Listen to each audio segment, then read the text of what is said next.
কাটা ঘায়ে নুনের ছিটে একটা বহু প্রচলিত প্রবাদ। এই কাটা ঘায়ে নুনের ছিটে কি সত্যি জ্বালা দেয়? হ্যাঁ, জ্বালা দেয়। তাই জন্যই বলা হয় কাটা ঘায়ে নুনের ছিটে, মানে যন্ত্রণাদায়ক।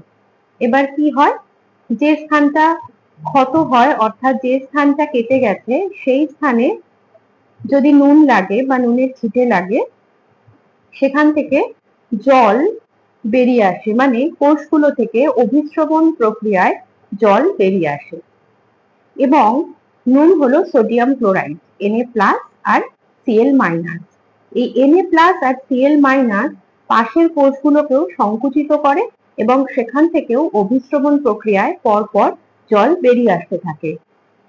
তার ফলে যেটা হয়, আমাদের স্নায়ুতে জ্বালা অনুভব হয় এবং দ্রুত সংবাদ চলে যায় আমাদের কেন্দ্রীয় স্নায়ুতন্ত্রে।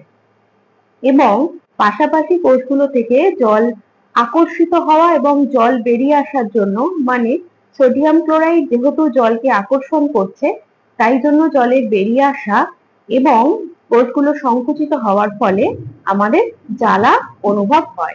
তাই কাটা ঘায়ে নুনের ছিটে।